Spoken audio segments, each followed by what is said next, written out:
Shalom, shalom, boa tarde.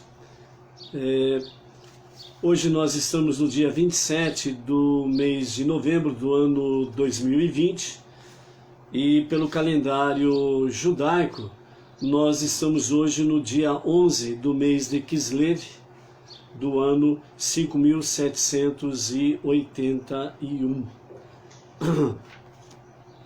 É a nossa primeira gota de sabedoria nesta tarde, em que nós estamos aqui reunidos em A Tarde com a Torá.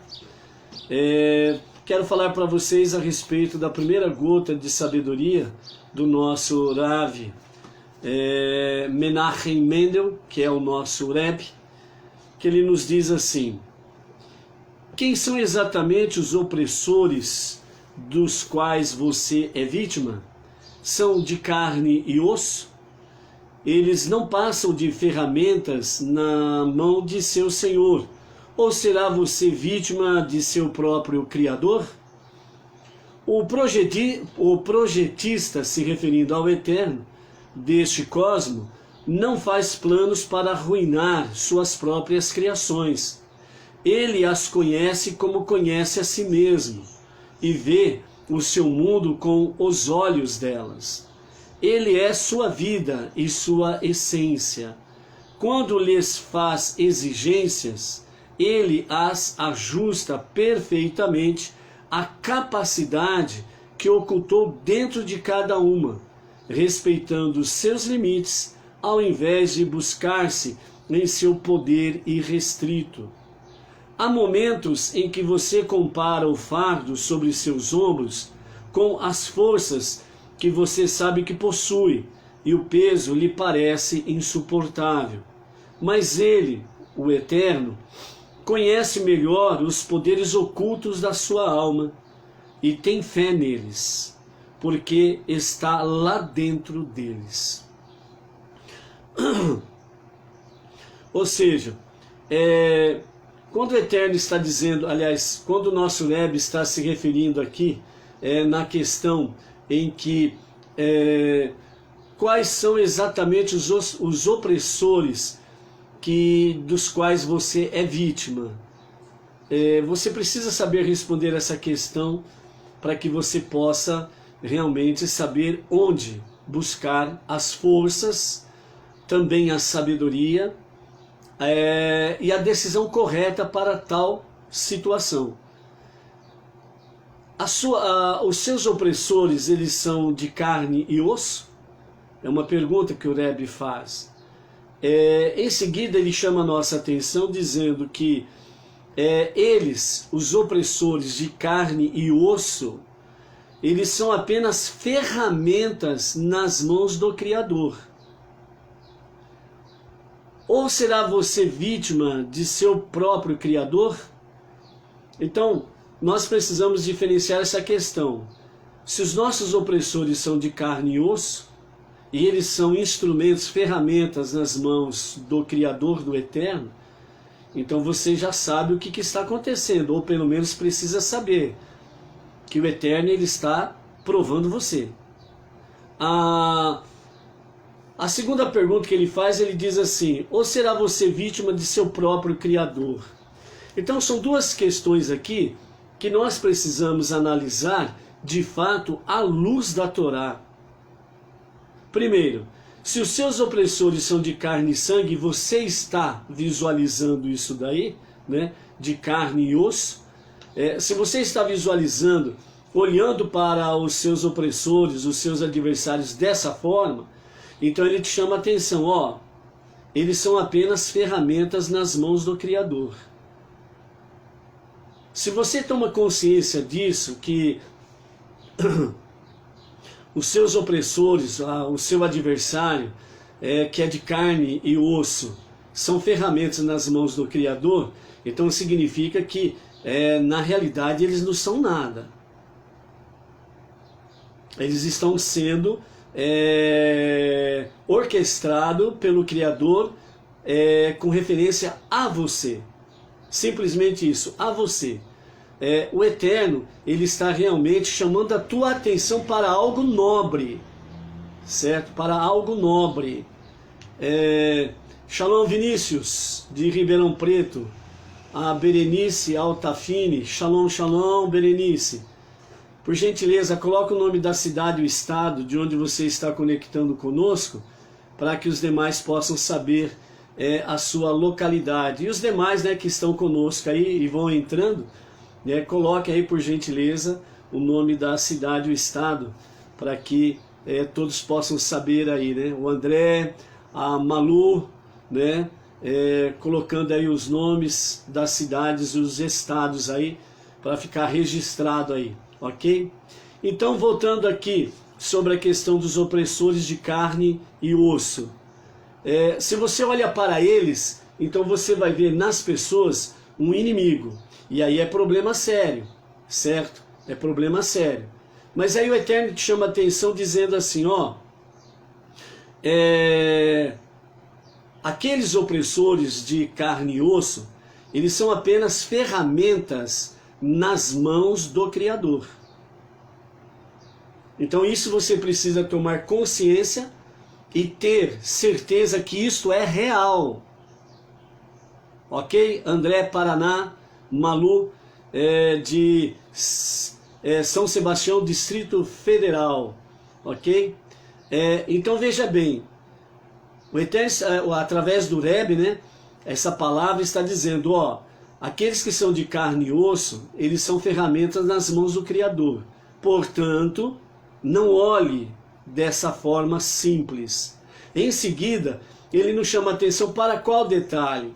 Porque se você toma consciência que os opressores, eles são de carne e osso e ferramenta nas mãos do Criador, do Eterno, então você pode se expressar, então eu sou vítima do próprio Criador?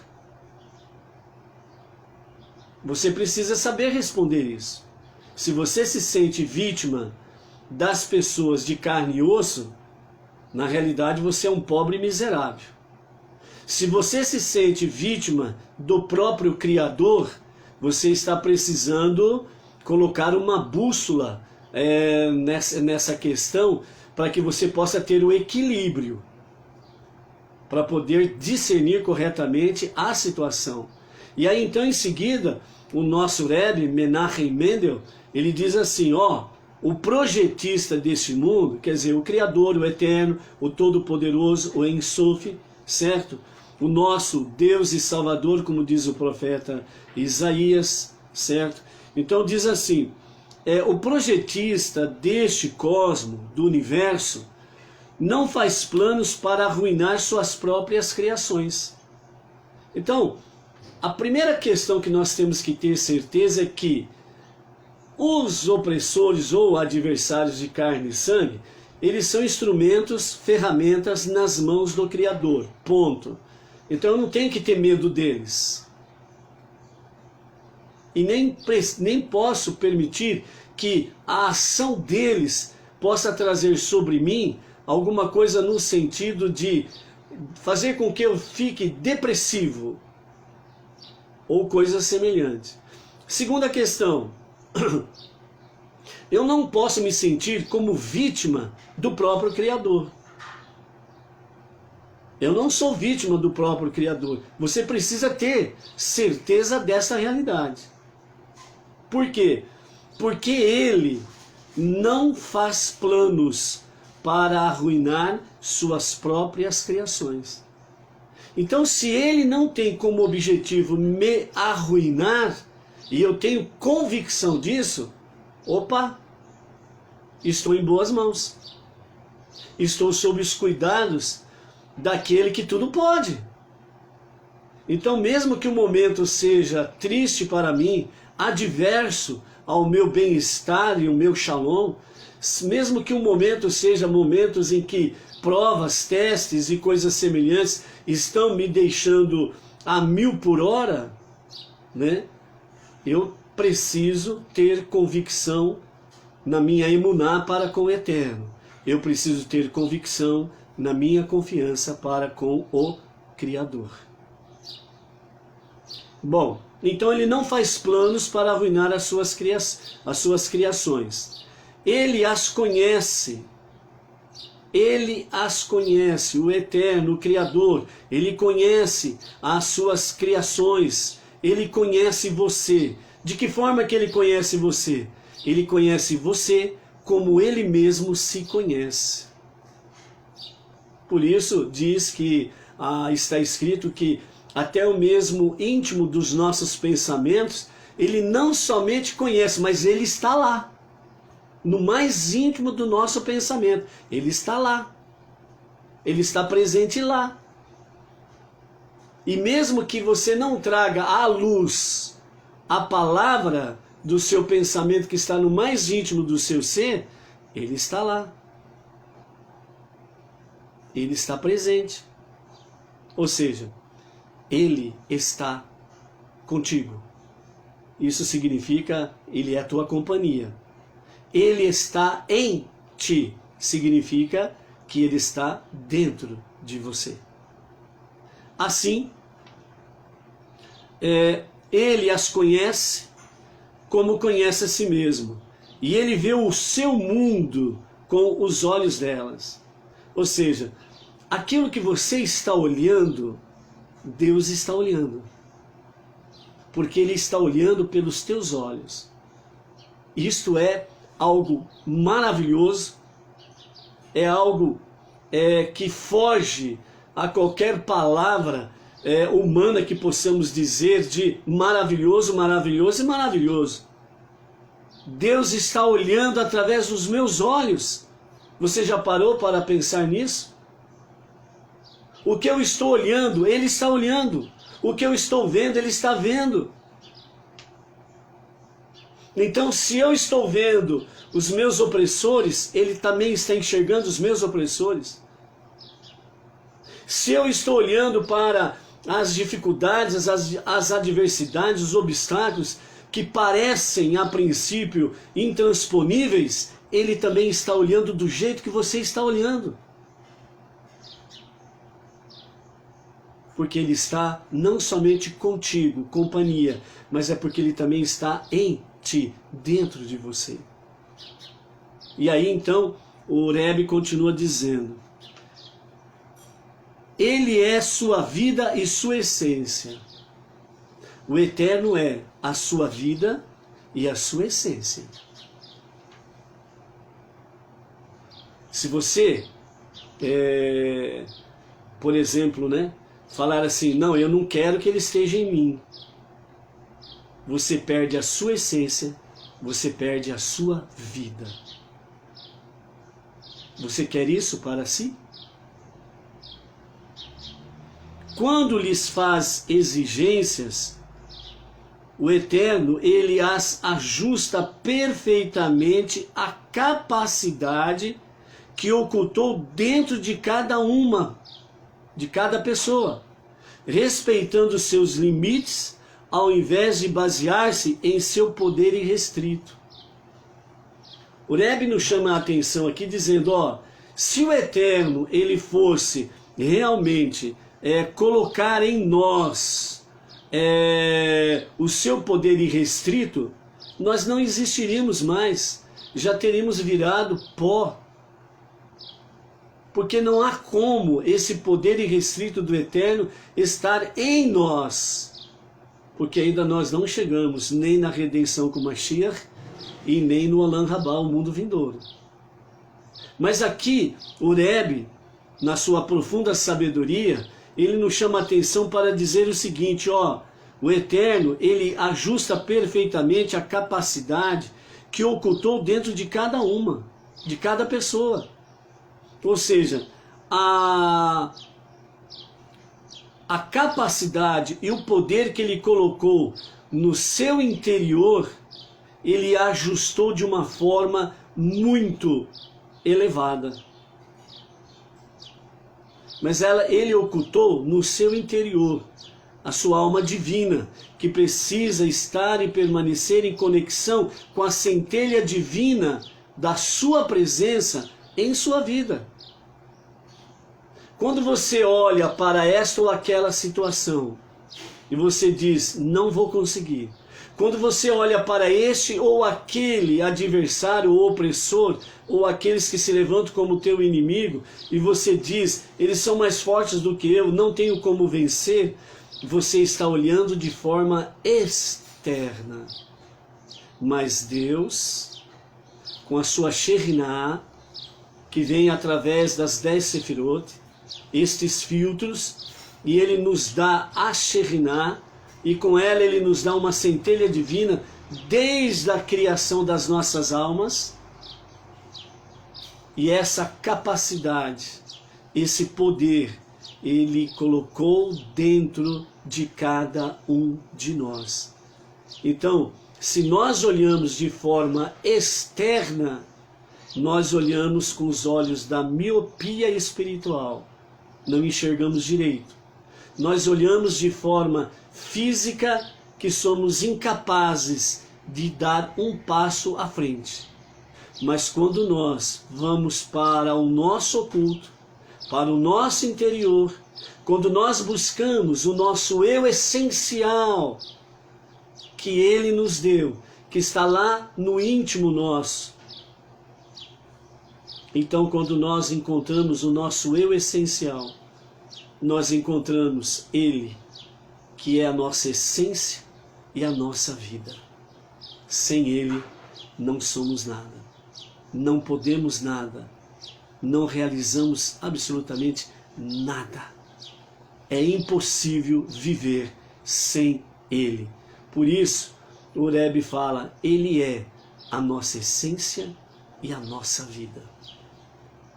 É isto que nós precisamos buscar diariamente. Não é porque, por exemplo, ontem eu busquei, me identifiquei, fiz conexão, que significa que hoje eu não tenho o que fazer. Lembra da brasa que está apagada aparentemente, e à medida que se sopra, ela começa a ficar viva novamente? Essa é a nossa essência, o nosso poder que está dentro de nós. Então, por isso, verdadeiramente, Ele, o Eterno, Ele ajusta perfeitamente a capacidade que ocultou dentro de cada pessoa, respeitando os nossos limites, ao invés de buscar-se em seu poder irrestrito. Ou seja, o próprio Eterno, Ele respeita os nossos limites. Mas lembre-se de um detalhe, os nossos limites, o teu limite, não é aquele que você vê com os olhos da miopia, mas os limites aqui que se fala, é aquele que quando você busca no seu interior. Ele te dá a capacidade e o poder de você realmente fazer coisas espetaculares. Quando nós conectamos a nossa alma divina com a nossa centelha divina que Ele colocou em nós, e nós vamos seguir em frente. E ao seguirmos em frente, sim, nós temos os nossos limites. Você não vai pegar uma montanha, levantar e carregar nas costas, certo? Mas você vai poder vencer os teus adversários, os teus opressores, ou aquilo que vem a te oprimir. Você poderá vencer os obstáculos, as dificuldades, as adversidades que a vida te apresenta. Porque tudo isso, Ele capacitou a cada um de nós, com seu poder com seu poder limitado dentro de nós, para que possamos sim vencer todas estas questões. E são decisões que nós precisamos tomar diariamente, constantemente. Ou seja, quando nós estamos em uma batalha, nós não podemos, de forma alguma, sermos imprudentes ou negligentes na nossa vigilância. Nós não podemos. Ontem nós falamos sobre a questão do Salmo 23. E a questão do Salmo 23 que fala a respeito de Hashem Roi, que o Eterno é o nosso pastor, é o nosso bom pastor e nada nos faltará, certo? Também nos fala sobre a questão que, por que as ovelhas precisam realmente da proteção? do roi, do pastor, do apacentador. Porque existem predadores, inimigos ferozes. Então, o Eterno sabe disso, por isso que Ele está contigo, Ele está na tua companhia. Por isso que o salmista diz que Ele que está como sombra à tua direita e que o mal não te visitará. Ou mesmo quando diz, 1000 cairão ao teu lado e 10.000 à tua direita, mas tu não serás atingido. Ou seja, você está sendo guardado por Ele. Mas qual é o papel da ovelha? É estar e permanecer junto do pastor. Junto de Hashem, Roi, o Eterno, o bom pastor. Ou seja, que forma que nós estamos e permanecemos junto com o nosso verdadeiro pastor? Guardando os seus mandamentos.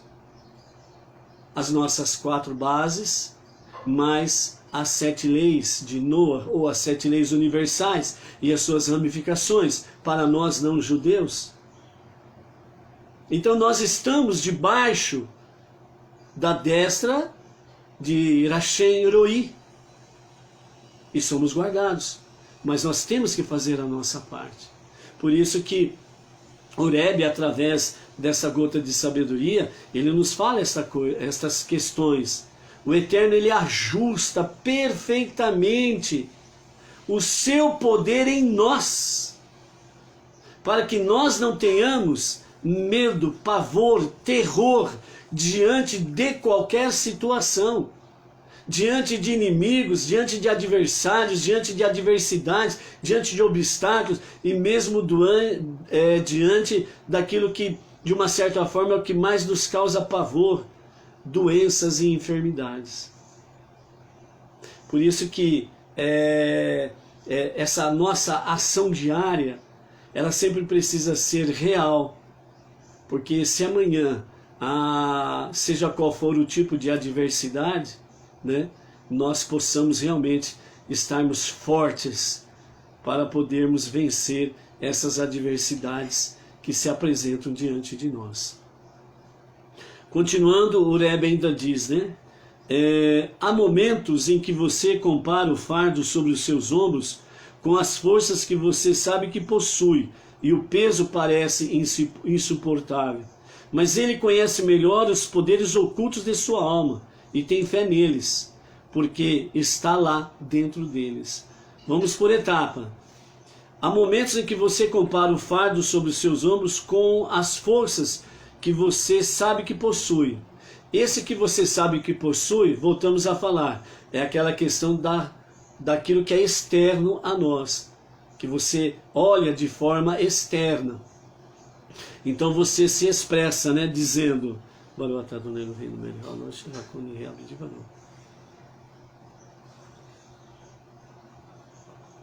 então você diz, eu não vou conseguir, é pesado demais para mim, eu não vou suportar. Você está olhando e analisando segundo as suas forças exteriores, segundo a sua capacidade de pensar natural, simples e superficial. Mas aí o Rebbe vem e diz, e muitas vezes você fala, né, que é insuportável levar esse fardo, né? Aí vem o Rebbe e diz assim, mas ele, o Eterno, conhece melhor os poderes ocultos da sua alma. Da sua alma, as forças ocultas no seu interior. Praticamente todos nós já passamos por algo semelhante na nossa vida, mesmo sem ter o conhecimento da Torá, nossa lida diária no passado, em algum tempo, onde você fez um esforço para conseguir uma determinada situação, vencer um determinado obstáculo, né? Algum exercício, por exemplo, que você fez e você chegou no limite e disse, não, eu não vou conseguir mais dar um passo, e você acaba dando 5 passos e depois diz, como que eu consegui fazer isso? Como que eu pude fazer isso? Então são algo né, semelhantes a isso que o Rebbe vem chamar-nos a atenção, ou seja, que o Eterno conhece melhor os poderes ocultos da sua alma. Busque esse poder oculto da sua alma. Busque essa força oculta que está lá na sua alma.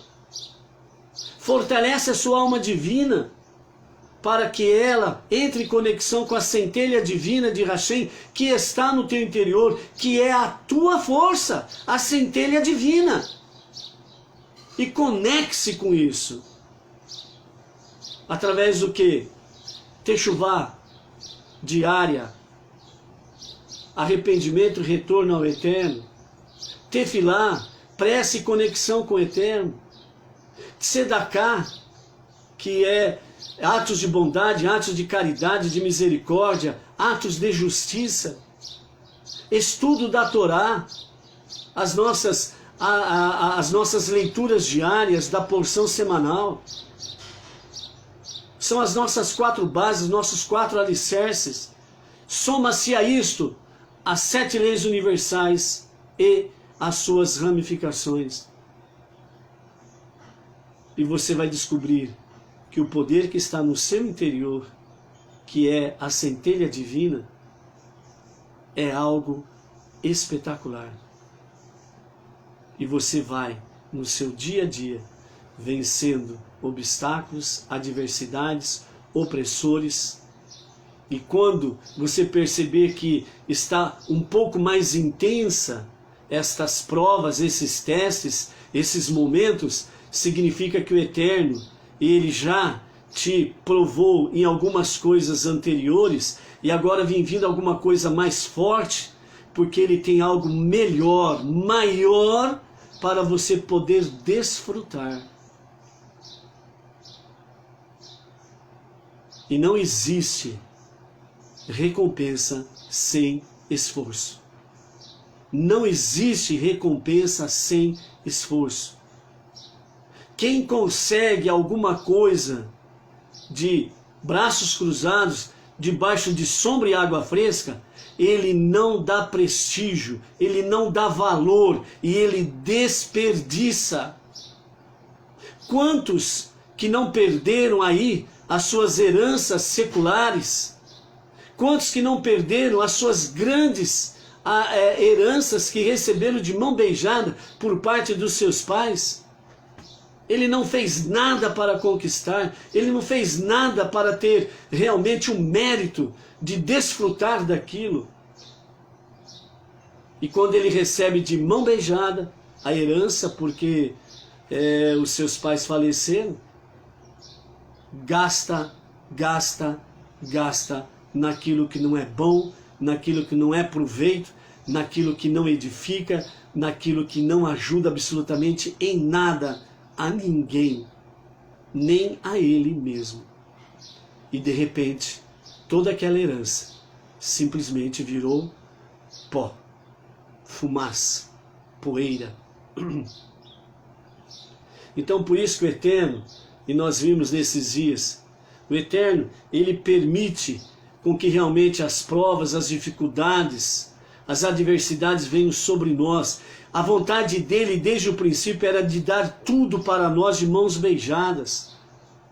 Pois o jardim do Éden, o Gan Éden, é a expressão da vontade do amor irrestrito do Eterno em dar o melhor para os seus.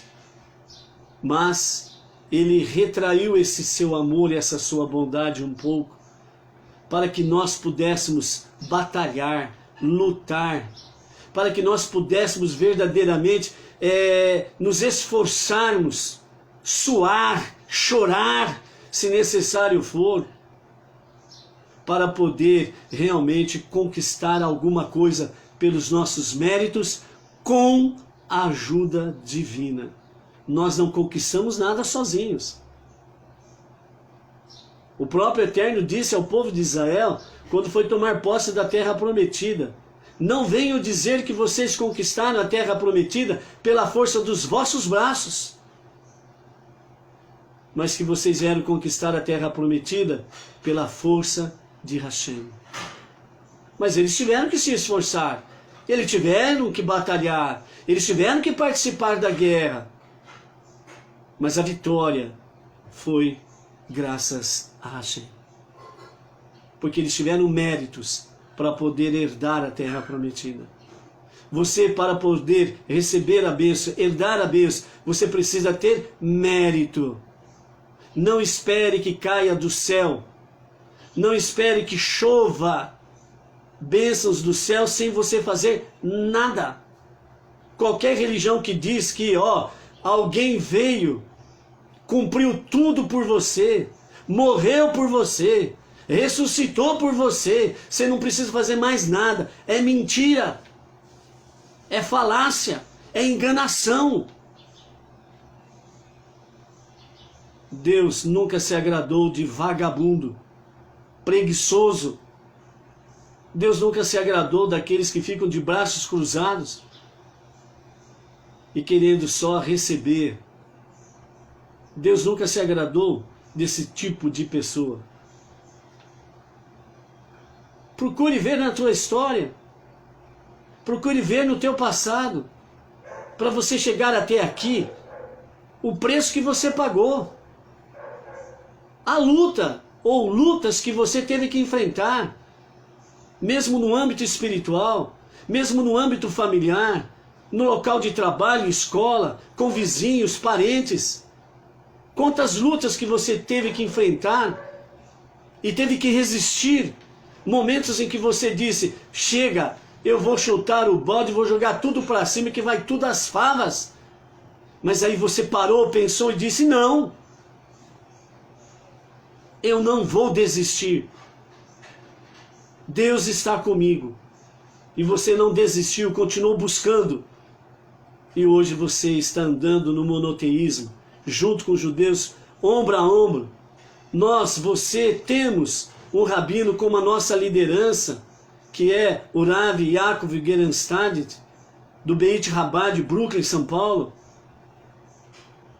Então você chegou aqui, você não chegou à toa, você não chegou de qualquer jeito, você teve que passar pelas suas lutas, você teve que passar pelas suas adversidades, você teve que enfrentar os seus opressores de carne e osso.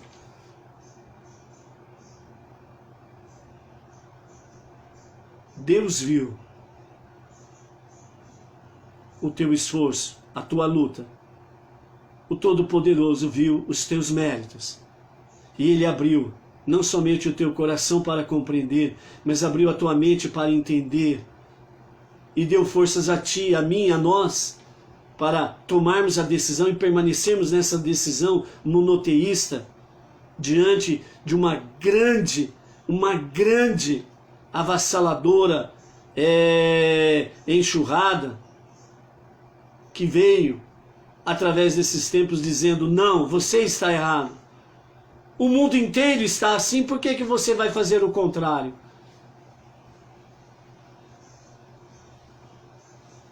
Porque Deus nunca esteve com a maioria. Deus sempre esteve com a minoria. E quando a gente responde isto para esses opressores de carne e osso, você vê nos seus olhos o ódio. Porque ele percebe que você está enxergando algo que ele não consegue ver. E aí você tem que vencê-los. De que forma? Com amor, com bondade, com misericórdia, com paciência. E procurar fazer com que eles também vejam o que você vê. Nestas coisas, você vê aquilo que o Rebbe está nos dizendo nessa gota de sabedoria desta tarde.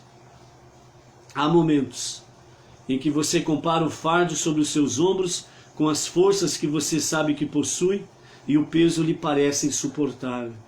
Mas Ele, o Eterno, o Todo-Poderoso, o En Sof, Ele conhece melhor os poderes ocultos de sua alma e Ele tem fé nessas forças. Por quê que Ele tem fé nessas forças? Segundo o Rebbe, ele diz de forma bem simples, que dá para entender qualquer um.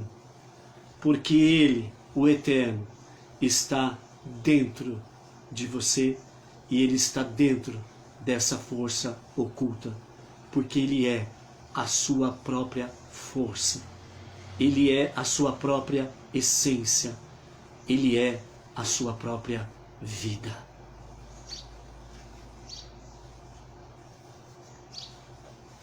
Somando a isto, outra gota de sabedoria do Rebbe. Com isso nós estamos passando a aliar de hoje, mas nós vamos fazer a leitura, pode ficar tranquilo. Mas a segunda gota de sabedoria do Rebbe diz assim: Deus não é apenas grande, Ele é infinito. Se Ele fosse só grande, então as coisas que são pequenas estariam mais longe dele, e as coisas que são grandes estariam mais perto dele. Porém, para o infinito, grande e pequeno são termos irrelevantes. Ele está em toda parte e pode ser encontrado onde quer que deseje ser encontrado. Ou seja, se você apenas diz que o meu Deus é grande, você está limitando o Todo-Poderoso. Você pode perceber que muitos segmentos religiosos falam: não, meu Deus é grande, meu Deus é poderoso. Está limitando-o, porque se Ele é grande, as coisas pequenas não têm acesso a Ele, somente as coisas grandes, da altura deste grande, entre aspas. Mas quando você realmente diz que o meu Deus, Ele é Ein Sof, o infinito, então, grande e pequeno, para Ele, é irrelevante, são iguais. Por isso que o salmista diz: de onde fugirei da tua presença, ó Senhor? Para onde me esconderei da tua presença, ó Todo-Poderoso? Se eu for ao mais profundo do abismo do mar, tu ali estás. Se eu for no monte mais elevado, tu ali estás. Se eu me esconder na mais densa escuridão, essa escuridão se tornará para ti como dia, porque dia e noite para ti são a mesma coisa. De onde ou para onde eu fugirei da tua presença, se tu estás em todo o lugar? Este é o nosso Deus, que é muito mais do que grande. Ele é Ein Sof, Ele é o infinito.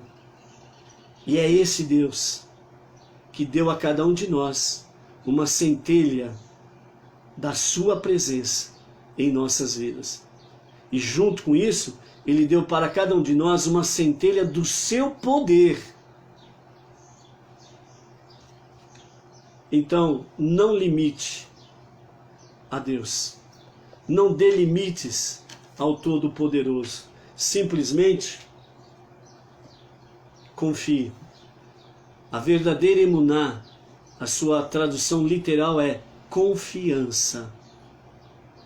Confiança.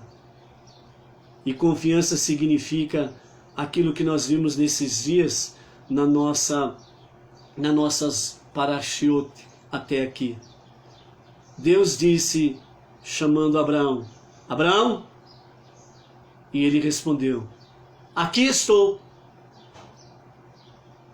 Yitzhak, ele respondeu: aqui estou. Yaakov, e ele respondeu: aqui estou. O que significa aqui estou? Que eles responderam? Eles simplesmente disseram: aqui estou, pronto a obedecer a ti, meu Senhor. A semelhança de Yaakov, antes dele chegar no Monte Moriá, antes dele confirmar que aquele lugar é Bet-El, ou mais simplesmente Betel, antes dele dizer que este é o lugar de Deus, a casa de Deus, e eu não sabia, antes disso, ele passou 14 anos na Yeshivá, na escola de estudos da Torá de Shem e Ever, E quando ele chegou neste lugar, ele chegou com a sua alma divina fortalecida. E nos 14 anos ele não deitou-se para dormir, segundo os sábios. Ele apenas dava cochilos, sonecas. Se dedicava mais e mais ao estudo da Torá. E quando ele chega no Monte Moriá, na casa de Deus, na presença de Deus, então ele deitou-se. Significa que a resposta que ele deu lá atrás, aqui estou, pronto a obedecer, ali ele estava confirmando nesse gesto. Porque no momento que ele deitou-se, a sua cabeça, que é somente o ser humano que possui um membro superior acima do corpo, naquele momento ele rendeu-se e a cabeça ficou no mesmo nível que todo o corpo. Só o Eterno ficou acima dele. Só o Eterno está acima de nós. E ele rendeu-se. Então ele confirmou: sim, aqui estou pronto a te obedecer. E quando ele levantou, ele foi para a casa de Lavã, lá em Harã, certo? E lá ele teve 20 anos pela frente. 7 anos ele trabalhou pelo amor de Rachel, mas acabou recebendo Leia. Então ele trabalhou 7 anos por Leia sem saber. Aí depois ele trabalhou mais 7 anos, aí realmente por Rachel, 14 anos. Quando chegou esse período, então ele falou sobre de voltar para a casa do seu pai Isaac e para a casa da mamãe Rivka. Mas aí Lavã fez uma proposta para ele de trabalho para que ele pudesse ganhar, porque ele voltaria de mãos vazias do mesmo jeito.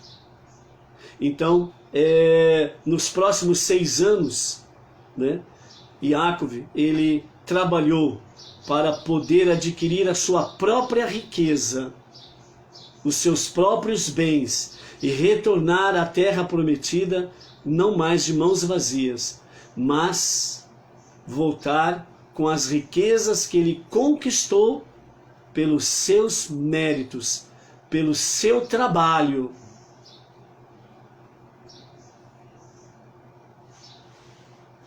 E ele conquistou, arrumou tudo e voltou para casa. E quando ele volta para casa, o seu sogro, tio e sogro, né, que era Lavã, ele já tinha mudado no contrato que eles fizeram, ele já tinha mudado mais de 100 vezes os artigos e parágrafos e incisos do contrato que tinha feito. Mas Yaakov não se desanimou, não desistiu. Ele continuou firme no seu propósito de trabalhar, se enriquecer e voltar para a casa do pai e da mãe e voltar para a terra prometida com a sua família, com os seus bens. Por mais que Lavã pudesse mudar os artigos do acordo que eles fizeram, ele não estava lutando, melhor dizendo, Lavã não estava enganando ou tentando enganar um homem. Ele estava lutando contra o próprio Deus daquele homem, que era o seu genro, Yaakov. Porque, como diz o Rebbe, ele está em você. O mesmo Deus que estava com Yaakov, o mesmo Deus que estava em Yaakov, é o mesmo que hoje nós o servimos. Que ele não é 2 nem 3, nele não há dualidade nem trindade, é um e único, indivisível e incorpóreo. A sua unidade, a sua unicidade é ímpar, nada se assemelha a ele. Yaakov, ele se propôs a alcançar o seu objetivo, e fazendo as coisas de acordo com os princípios da Torá, com os princípios do Eterno, o Eterno permaneceu com ele. e por mais que o seu tio sogro fizesse trapaças, ele sempre saía vitorioso. E chegou o momento em que ele viu que, depois de 6 anos, são 7, 7 e 6. 7, 7, 14, 6, 20. 20 anos fora de casa. Tempo de retornar. Então ele viu que o seu sogro não deixaria ele partir sossegado. Ele viu que o seu sogro não deixaria ele ir embora com as suas esposas, com seus filhos, com seus bens. Então ele esperou o momento adequado de Lavã sair para visitar os seus rebanhos que estavam a 3 dias de viagem, porque os seus filhos estavam cuidando dos seus rebanhos. Então ele aproveitou aquele momento e fugiu com a sua família, com os seus bens, com as suas criações, em direção à terra prometida, retornar para casa. Essa parte que está na nossa aliá de hoje, a qual nós vamos ler com os comentários de Rashi. Apenas fechando o nosso comentário, em tudo isso, e recordando a nossa gota de sabedoria do nosso Rebbe Menachem Mendel. O teu adversário, o teu opressor, ele pode ser de carne e osso. As adversidades, os obstáculos, o fardo pode parecer pesado demais a princípio, mas ele colocou no culto da tua alma uma força e um poder que você e eu precisamos descobrir no nosso dia a dia, para que nós não estejamos sob os pés daqueles que não temem a Deus, daqueles que não amam o Deus único, indivisível e incorpóreo, Hashem, o Todo-Poderoso. Viva isso no seu dia a dia. Amém?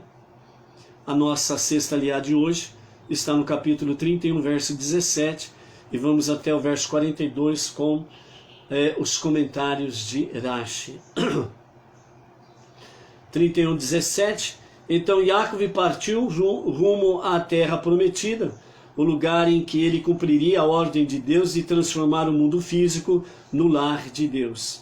Yaakov desejava demonstrar que a principal razão de sua ida a Padã Arã e de seus casamentos com suas mulheres tinha sido sob o intuito de gerar filhos que o ajudassem a realizar sua missão divina.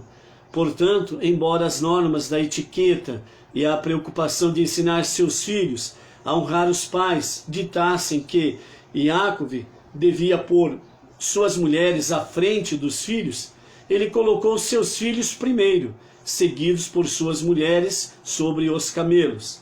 Ele conduziu todo o seu rebanho com todos os bens que acumulara, as aquisições que fizera com o lucro da venda dos animais de sua propriedade, as servas, servos, camelos e jumentos que comprara em Padã Arã para ir a Itsarraque, seu pai, em Canaã. Nesse interim, Lavã fora tosquear suas ovelhas, que estavam sob os cuidados de seus filhos, a 3 dias de viagem do rebanho de Yaakov. Quando Yaakov partiu com a sua família, Rachel roubou os ídolos que pertenciam a seu pai, com a esperança de que, com essa sua atitude, afastá-lo da idolatria.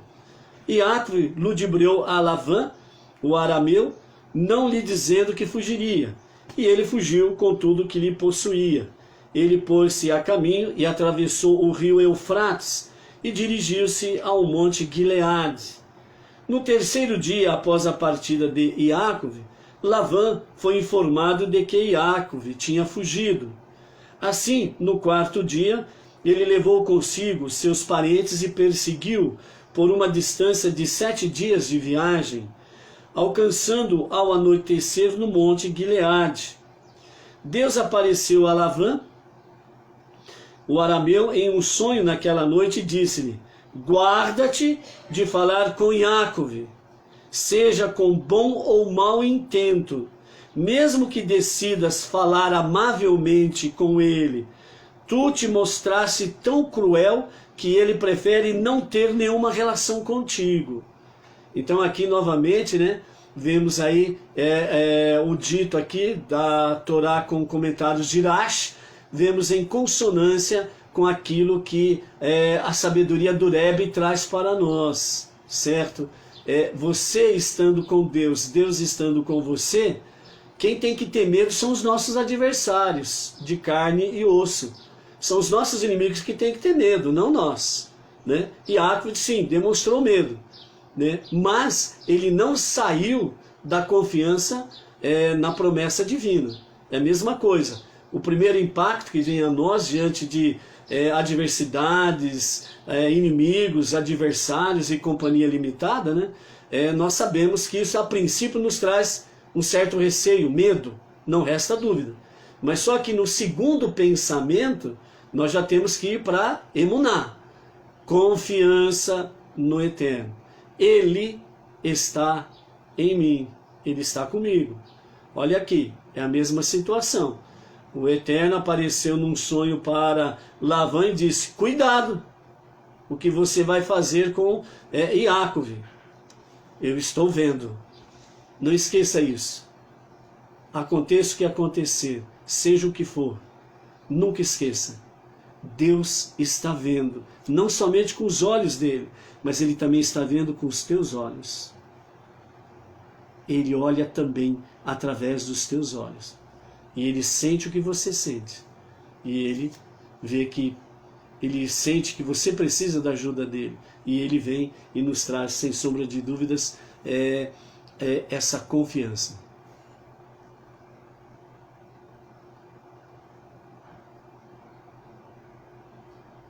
Amém. Continuando aqui então, né? Verso 25, capítulo 31, verso 25. Na manhã seguinte, Lavã alcançou o séquito de Iacove. Iacove já havia armado sua tenda no monte, e Lavã, com seus parentes, também montou seu acampamento no monte Gileade. Lavã disse a Iacove, o que fizeste? Tu me ludibriaste e conduziste minhas filhas como prisioneiras de guerra?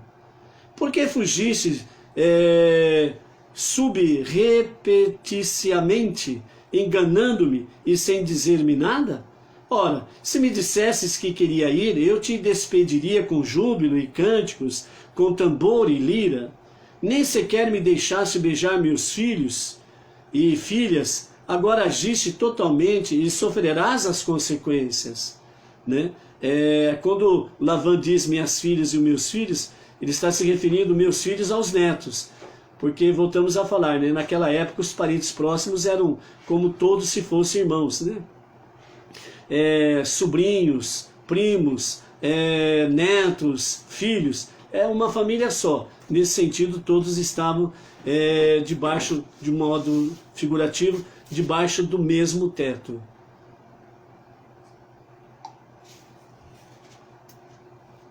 Então por isso que Lavã disse, né? Não deixasse beijar meus filhos. Verso 29.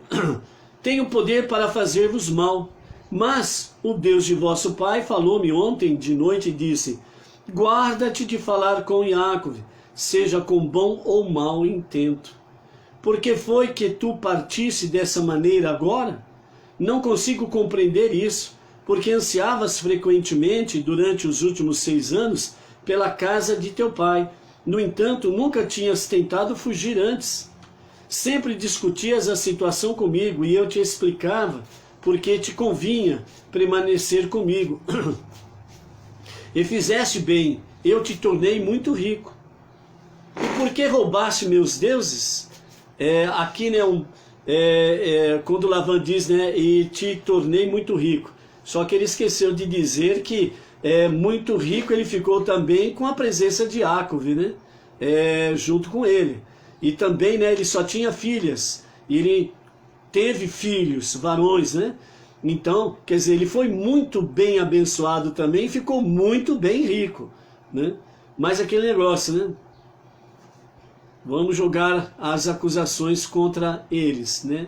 Nunca, aqueles que são os acusadores, eles nunca falam que são errados, sempre os outros que são errados. Verso 31. Iacove respondeu às perguntas de Lavã pela ordem em que lhe haviam sido apresentadas. Ele disse a Lavã: eu fugi porque tive medo, pois pensei que talvez tirasses tuas filhas de mim à força. Quanto a teus ídolos, qualquer um dos membros de minha casa com quem encontrares teus deuses não viverá.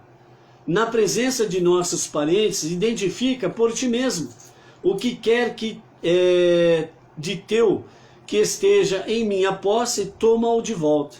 Iacove não sabia que Rachel os tinha roubado.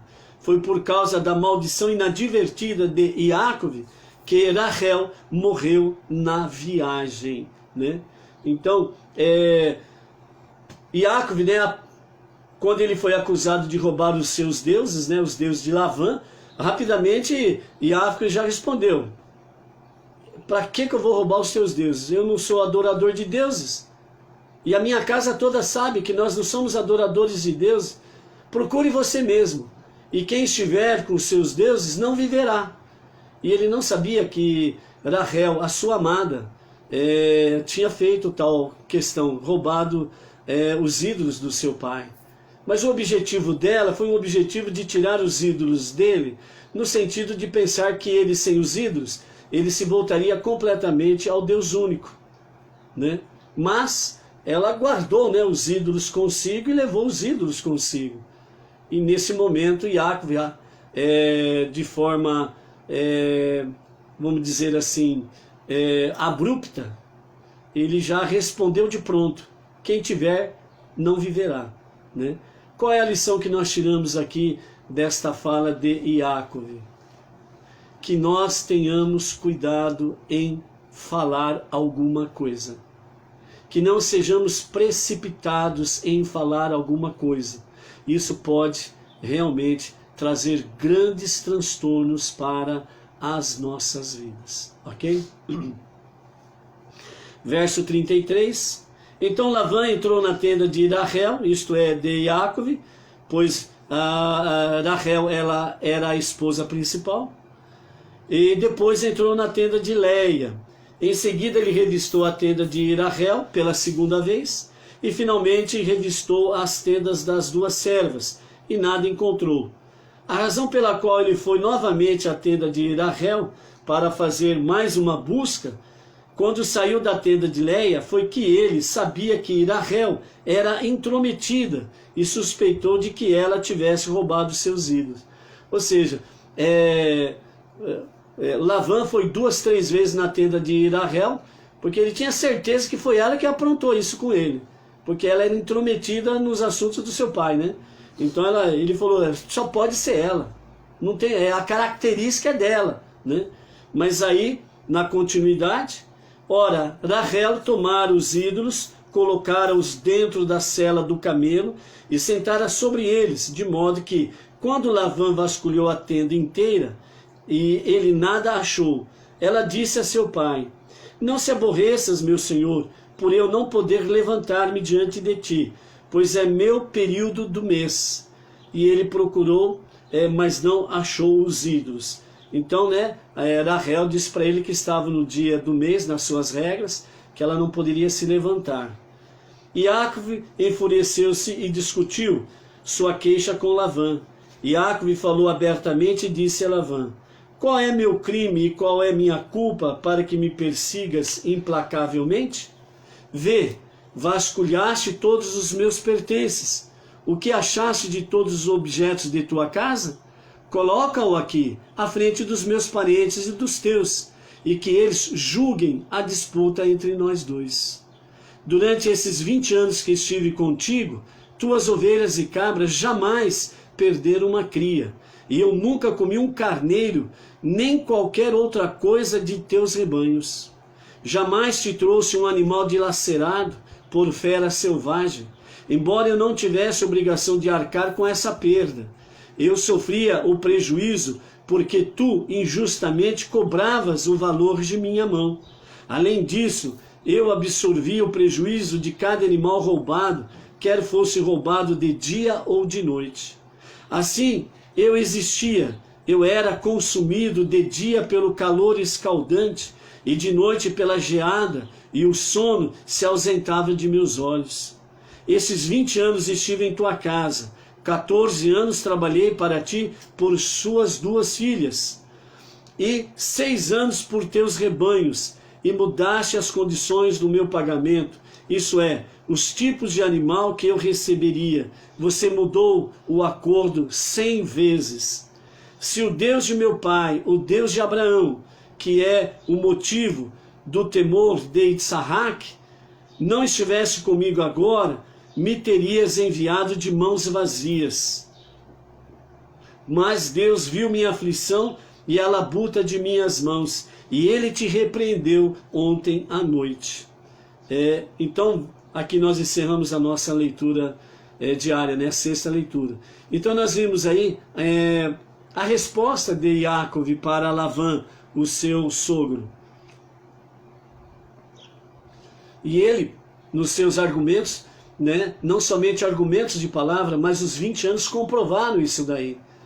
Que ele sequer tirou, um modo de dizer, né, sequer tirou um pelo, né, um fio de lã, um fio de pelo de qualquer animal para si mesmo, que fosse de Lavã. Ou seja, eu estive esses 20 anos na tua casa, e eu não fui injusto, indigno, e jamais eu furtei qualquer coisa que pertencia a ti. Por isso Deus viu a minha aflição e te repreendeu. Então, dessa forma, amados, né, amanhã na nossa 7ª aliá, vamos aí concluir a nossa Parashá Vayetse, que significa ele saiu ou ele partiu, e estaremos encerrando essa primeira das 6 Parashiot, porções, que falam a respeito de Yaakov. Ou seja, nessa primeira Parashá, já vimos muita coisa, já estamos aprendendo muitas coisas. Imagine na continuidade da vida de Yaakov, o quanto temos para aprender. Lembrando que são apenas alguns passos de uma infinidade de ensinamentos e aprendizados que nós temos através da Torá. Por isso, passo a passo, degrau a degrau, mas agradecendo sempre a Deus por aquilo que Ele está nos dando, por aquilo que somos, por aquilo que temos. Porque Ele está em nós, e isso é maravilhoso. Seja um vencedor, seja alguém que conquista, a princípio, pelos seus próprios esforços, com a ajuda divina, os méritos se tornam grandes. Shalom, shalom, né? Uma boa preparação para o Shabat, e logo mais ao pôr do sol, Shabbat Shalom, com muita luz divina, com muita presença do Eterno para a tua vida, para a tua família, para a tua comunidade. Shalom, Shabbat Shalom, até amanhã.